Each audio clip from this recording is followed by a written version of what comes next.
Okay. One second call interruptions. அதே வந்து ரகம் வந்து முட்கள் டென்சிட்டி கம்மியா இருக்க ரகங்கள் பார்க்குறப்ப என்னாகுன்னா, இந்த முட்கள் கலர் வந்து டார்க் கிரீனிஷ்லேருந்து எல்லோயிஷா மாறுற அதே சந்தர்ப்பத்தில முள் வந்து ஃப்ளாட்டன் ஆகும். முட்கள் விரிய ஆரம்பிக்கும். விரிய ஆரம்பிச்சு ஆல்மோஸ்ட் தட்டையா மாறிடும். தட்டையா மாறிட்டு இந்த முள்ளு போலவே தெரியாது. ருத்ராட்ச ரகங்கள்லாம் பார்த்தீங்கன்னா, முள்ளாவே இருக்காது. பால் போல கிளீனா பால் போல இருக்கும். அப்ப என்னன்னா, முட்கள் டென்சிட்டி கம்மியா இருக்கிற ரகங்கள் வந்து பார்க்குறப்போ, நல்லா ஃப்ளாட்டன் ஆகி விரிஞ்சிடும். முள் அதிகமா இருக்கிற ரகங்கள் ஃப்ளாட்டன் ஆகாது. அதே போல வந்து பட் வந்து கலர் மாறும்.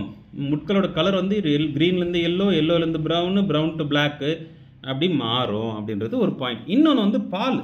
அந்த பழம் முதிர்ச்சி அடைஞ்சுதா இல்லைன்றப்போ, ஒரு முள் நீங்க உடைச்சு பார்த்தீங்கன்னா, அந்த பால் வந்து எந்த அளவுக்கு தண்ணியா, பால் கெட்டியா வருது அப்படின்னு பார்க்கணும். அந்த பால் வந்து முதிர்ச்சி அடையாத காயெல்லாம் பார்த்துட்டப்போ உடைச்சிங்கன்னா, பால் அப்படியே பிச்சு அடிக்கும்.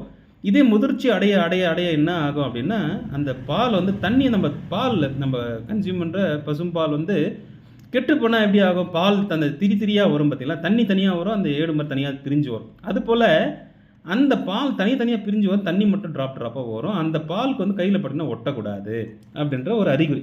இதே அறிகுறி முள்ளுலயும் பார்க்கலாம். இந்த தண்டு. இந்த தண்டுலயும் அத பார்க்கலாம். இந்த தண்டுலயும் அதே போல ஒரு நகத்த வச்சு கீறி பார்க்கலாம். அதே போல நல்ல முதிர்ச்சி அடைஞ்ச பழத்துக்கு மேல தண்டுக்கு மேல இங்க ஒரு மொட்டு இருக்குன்னு சொல்லுவாங்க. ஒரு நாட்ச் ஒரு லாக் மாரி இருக்கும்.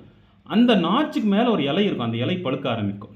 அதே போல் இந்த பழத்தை அறுவடை பண்ணுறப்போ இந்த ஒரு நாட்ச் இருக்கும். இங்கே ஒரு மொட்டு. இந்த மொட்டு கீழே அறுத்திங்கன்னா அந்த பழத்தில் பால் வரும். அதே இந்த மொட்டுக்கு மேலே அறுத்திங்கன்னா பால் வந்து வெளியேறாது.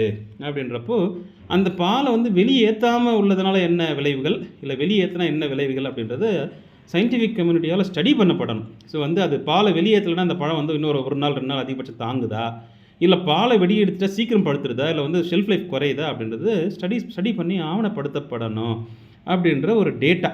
ஸோ ஆக பலாப்பழத்தில் வந்து நிறைய நுணுக்கங்கள் இருக்குது அப்படின்றது விவசாயிகள் தெரிஞ்சுக்கணும்.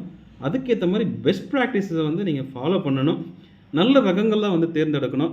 ஷெல்ஃப் லைஃப் 10லேருந்து 14 நாள் தாங்கக்கூடிய 40 + 35லேருந்து 40, 42, 45 பிரிக்ஸ் உள்ள ரகங்கள்லாம் விவசாயிகள் மத்தியில் இருக்குன்றது வந்து ஆவணப்படுத்தப்பட்டு அதுக்கு ரகங்கள் கண்டறியப்பட்டு விவசாயிகள் வந்து அந்த ரகங்கள்லாம் தெரியப்படுத்தி விவசாயிகள் ரகமாக பதிவு பண்ணக்கூடிய வாய்ப்புகளை எனேபிள் பண்ணிக்கணும். நீங்கள் வந்து சுய மதிப்பு பிரிக்ஸ் மீட்டர் வாங்கி ஒரு ரிஃப்ராக்டர் மீட்டர் சொல்லுவோம். பிரிக்ஸ் மீட்டர் 1500 ருபீஸ் அது வாங்கி அசஸ் பண்ணுங்கள். வேறு எதனா ஹெல்ப் வேணாலும் என்னை காண்டாக்ட் பண்ணுங்கள். என்னால் முடிஞ்ச அளவில் வந்து உங்களுக்கு உதவி பண்ணி அந்த ரகத்தை வந்து விவசாய ரகமாக உங்கள் மேலே பதிவு பண்ணக்கூடிய வாய்ப்புகளை என்னென்ன பண்ண முடியுமோ என்னால் முடிஞ்ச அளவு சப்போர்ட் பண்ணுறேன். Thank you once again. பாய்.